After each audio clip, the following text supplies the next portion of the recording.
Okay,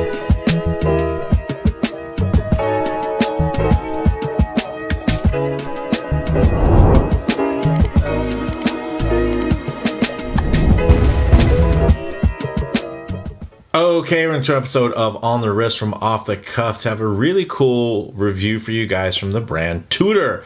A little about them. They were founded by Hans Wilsdorf back in 1926, and they're really meant to be an affordable alternative to the Rolex brand, and that's pretty much what they've done and kind of been very successful at. But recently, they've kind of come into their own in a lot of ways. Of course, they're still very heritage-based, still very much living off the Rolex side of heritage, but I will say that specs-wise, they've become definitely a lot more comparable to some very legitimate rivals to Rolex. Now, in terms of the type of watch, this is a dive watch, some key characteristics. When you're looking for a diver, of course, you're going to want to see water resistance with some type of screw-down crown. You're going to want something to see tough, legible with a dive time bezel, and a diver extension is always nice if on bracelet. This is their new Black Bay 41, and I will say 41 in quotation marks because much like Rolex, they rounded up, guys. This is not a 41 millimeter watch. This is a 40 millimeter watch,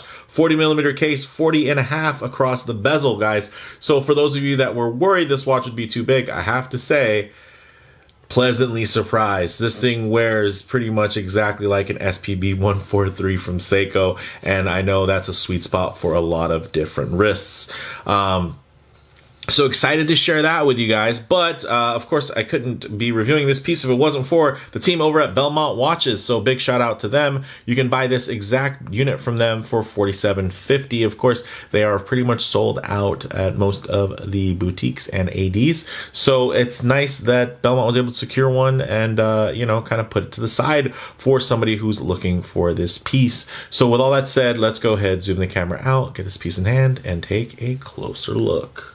Another big shout out to Belmont Watches. Hey, check it out. Here's the first little size comparison is actually going to be against the Seiko SPB 143. This is actually an SBDC 101 because I did source this one from Japan, but it's essentially an SPB 143, you know, in every other likeness besides the nomenclature because of where it, the market it was meant to be sold through. But check that out, guys. That is a very similar silhouette. 40 and a half millimeters is what this is advertised as. This one's advertised as 41, and it has a 40 and a half millimeter bezel. So again, this is not an oversized watch. This is not a large even watch. This is a sweet spot watch. So let's just get that out of the way now. Even when you look at let's say the dimensions here, of course it does have the more slab style siding versus the more sculpted and beveled edges of the Seiko, guys, but you can see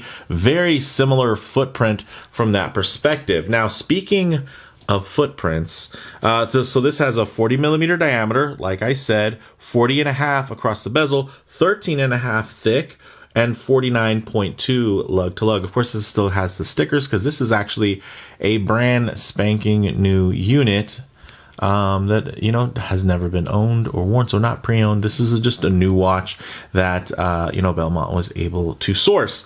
Now, in terms of the material, of course, stainless steel. You're also getting this beautiful box double dome sapphire, which means you're only going to really be getting any types of distortion at just the furthest reaches and angles on this, because for the most part, you guys can see the top of the crystal there is relatively tame when it comes to the dome, right? So very, very clean, guys. No date. Yes, a no date diver and monochrome, all black. We've been wanting this since the release of the original Black Bay. Although the burgundy bezel is quite iconic. I remember the blue one was so cool. It also didn't have patina lume, and everybody was just like, man, if we could just get this with a black bezel instead of a blue. And it's finally come to fruition, and now you're actually getting a lot of these goodies within Tudor's latest and greatest iteration of their flagship 41 millimeter vintage inspired diver, now featuring a master chronometer movement, as well as Tudor's quick adjust T-fit clasp. So very, very cool. The bezel is 60 click and it's nice. Check this out. Ooh, yeah. Very precise. nice, not overly notchy, but not harsh. Still quite smooth. This is one of the best 60 click bezels in the business, guys. Ooh.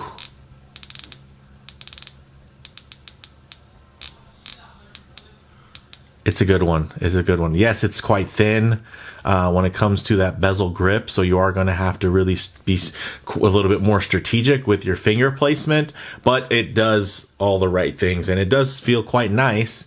And you guys can see that coin edge bezel has been refined really beautifully there. Check it out. Also, no more collar on the crown stem there. We can even unscrew it. Check that out. It's just steel now. So I think before, because of the way that the bezel shape protruded a little bit more, it was kind of necessary to have the collar, and I think now it's less necessary, so it ends up working out because of the shape of the crown and also the angle on the bezel. Now, the crown still is that beautiful rose logo there, nicely signed, screw down. The movement inside, although you can't see it, is going to be the automatic manufacturer caliber MT5602-U, or uniform. Now, that is a 70-hour power reserve movement with a 4 Hz sweep, or a 28,800 vibration per hour beat rate, which equals out to about 8 ticks per second. Now, this is actually METAS certified in terms of its chronometer status, and it's also anti-magnetic up to 15,000 Gauss. So this is just all around a performer. I have to say, very impressed. And it's, Tudor's always been a value forward brand. They had a different approach to it back in their original inception. They were just taking pretty much Rolex cases and bracelets and putting off the shelf movements. Now you're getting these manufacturer movements. And of course, this isn't a Rolex case by any means. It's not a Rolex bracelet. These are all original Tudor items in terms of, the production wise anyway.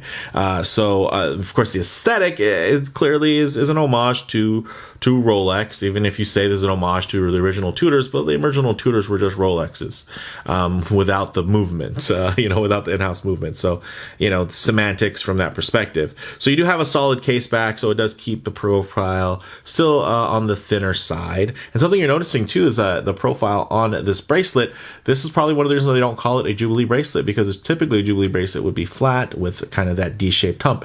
Here you're going to see more of that ellipses style, which actually reminds me a lot of this guy right here. Check that out. Oh, what's that? Another Seiko.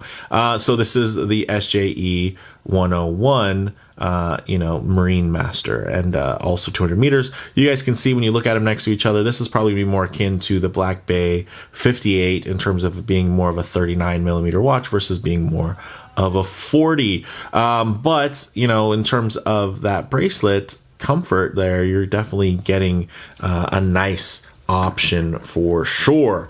So getting into now this dial, something that you probably might not notice from some of the pictures, it actually has a mild sunray satinization to it, which might be even hard to pick up here. Very mild sunray pattern to it, but it's there. So I wouldn't call this a flat dial. It is matted, but it's closer to more of a satin black. You're also still getting those beautiful applied indices, polished and lume hands, and the lume does glow green. You're getting 200 meters of water resistance, and you're getting 21 millimeter lugs, which is somewhat off-putting, but I have to say, when I look at the watch itself, proportionally, it looks quite nice. So this is going to taper from 21 millimeters down to 16 millimeters, and this 5-link Jubilee style bracelet, Jubilee style, but not a Jubilee. It does have, of course, screw pin construction, very nice flush screw fitting there, and then you're getting this milled 18 millimeter T-fit clasp there, nicely polished and brushed to match. And then you have, of course, this really cool kind of spring-loaded glide lock style. So there you go. Boom. So if you want to get that to fit your wrist a little bit tighter, a little bit looser, you have those options. So very nice. But with that said, let's actually get it on the wrist and see how it wears. Okay, guys, as you can see on my 7.5-inch wrist, this wears beautifully.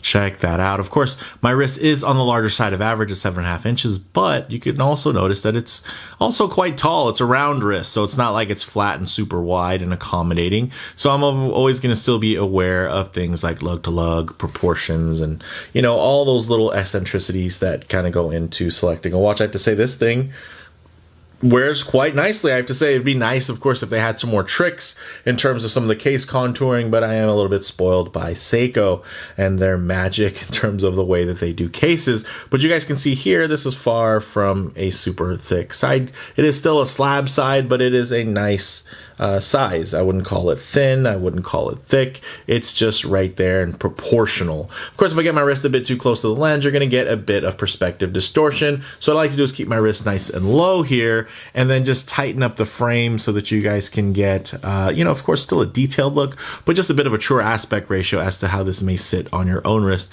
when you look down at it. Now check that out. You can see a lot more of the bracelet, and now the watch appears more centered on the wrist. Very cool. But you can also see that it sits relatively flat. Some of you are looking at this and thinking that is actually kind of a slim profile. And I will say, with that slim bezel profile and that really smartly done kind of low dome boxed sapphire, I think it flows really well. Of course, you are going to get a mild little sweep down on those lugs. It's still more of a relatively straightforward mid case, but it does curve down, and you do have female end links. So this is going to drape really, really beautifully. And man, this is a looker, guys. I mean, I like how simple it is. It's very non-offensive, but at the same time, it looks good. It has little details, right? That bracelet, I think, really sets it off. And of course, those beautiful bevels, although, you know, with the stickers on there, you can't take full advantage of the beauty of the bevel work. But I will say, just looking at this piece straight on, my gosh, that is a good looking watch. And again, I love that it just flows, and it just kind of, you know, it's with the black on black monochromatic setup. This is just what we've been wanting, right? We want something that's going to be ultimately versatile, especially if we're going to be paying, you know, close to $5,000 for a piece. And the nice thing is, even at that higher price point, you're still getting value adds like METAS certification. So that's going to be like -0 to +5. So it's not even, you're not getting minus anything, right? Plus or minus, however, it's a 5-second window, and it's just going to be 0 on time perfectly, or it's going to be up to +5. So that is just really beautiful. And not only are they testing those tolerances with METAS certifications, they're doing a lot more. And I'm sure there's other videos that really get into that, but you're getting a lot of third-party help in terms of making sure that these are just running beautifully into a very, very high spec and high tolerance. So with that said, let's actually get it off the wrist, set up for some Lume shots, low light transition, and closing thoughts. Okay, let's go ahead and hit the lights here. Hey! Check that out. That is diving Lume, and it is bright. It is well done. The pip, not quite as bright, but that might actually just be due to the surface area versus the more maxi sized case. But I mean, maybe not the surface area, because you can see the Lume on that second's hand is glowing quite brightly. So not quite matching up, but you know what? That's actually not completely unique to this model. I mean, it's a kind of a complaint, even on some of their even more expensive models like the Pelagos, the new Pelagos 39. So with that said, guys, one thing I always like to work in is a bit of a low light transition, because you're not always going to be out in the middle of a field enjoying direct sunlight. A lot of times you're going to find yourself coming in and out of buildings, walking underneath overhangs, just hanging out underneath the shade of a tree. So it is nice to see what these colors, textures, and finishes render like in less than out the lighting. Check that out. You guys can see that actual sun, that mild, very mild sun ray pattern, really only in very, very specific lighting situations. Check that out. And thank goodness for this part of the segment. Otherwise, you guys might not have even known and thought this was just a matte black dial. So it does have a little extra level of dimension there, and I think really finely tuned. So it's not overpowering by any means. It still renders as very much a black dial watch, but maybe now in really harsh lighting you might get a little hint of that warmth, a little bit of that chocolatey, you know, black bay dial that you may have really grown to love over the years from some of their more sedate models. I shouldn't say sedate because technically those more tropical, you know, styles that they've done in the past, you know, definitely lean more on that kind of faux Tina side. So, but you know, ooh, this is a looker, guys. Look at that. Lume still shining bright. I know not everyone's crazy about the snowflake hand without being on a snowflake dial, but at this point, it's become quite signature to Tudor. So, you know, you really, it's hard to even imagine them putting something else on here. I would love to see just an empty lollipop hand. Personally, where basically it looks just like a Mercedes hand, but just without the little peace sign in the middle of it. I think Tudor should bring that back because they did that really, really well. Also, maybe changing out the lume plops of the more triangular shapes for just all triangles instead. So, you know, again, going back to some of their older references and some of the cool stuff they were doing, a little funkier stuff in the 70s, but man, this thing is gorgeous. So with that said, guys, closing thoughts on the wrist. This wears surprisingly a lot like my SBDC 101/SBB 143. Again, same watch, just depends on what market you're living in. Very, very well balanced, both physically and visually. Although, of course, specs wise, I think it's a lot more comparable to something like the modern SJE101 Marinemaster. So I think you might cross shop those, not necessarily cross shop, you know, a watch with, you know, technically lower beat rate and all that stuff, but you know, there's a bit of a trade-off, right? Because the Seiko is paying tribute to the first Seiko diver, whereas this, as much as they can say it's paying tribute to the first Tudor diver, it's really in a way paying tribute to the first Rolex diver at the same time, right? So in terms of model variants, this is also available pretty much with your choice of a 3-link rivet-style bracelet that, you know, we all know and love, or the integrated rubber strap, right? So when I say integrated, I mean it's basically going to be that 3-link style end link, except it's going to have, you know, a rubber bracelet plugged into it. So it's going to look nice and flush from that perspective.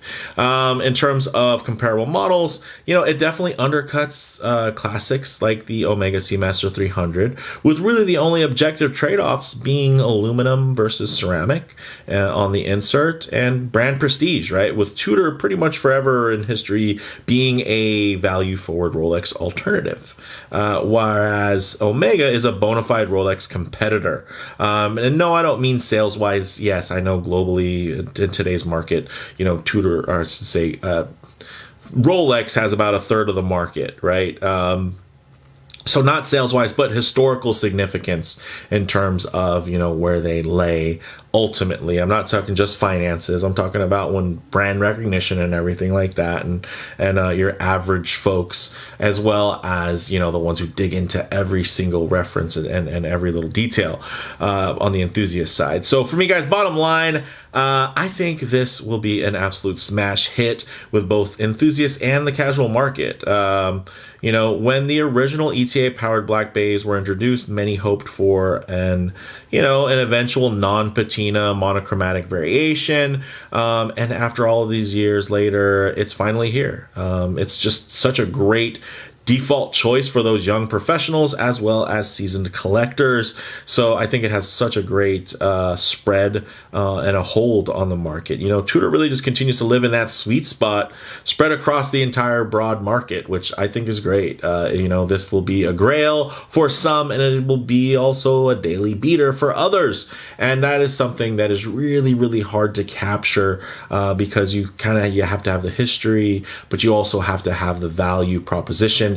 And I think Tudor definitely isn't just relying on its name recognition. They're continuing to innovate, continuing to add a lot of value. No, it's not hand finished. Right? There's a bunch of robots making these, right? So it's not horological art. It's not even luxury, guys. These are just premium sports watches, but man, are they premium, man, are they well done, and man, are they well spec'd. So I can't argue with it.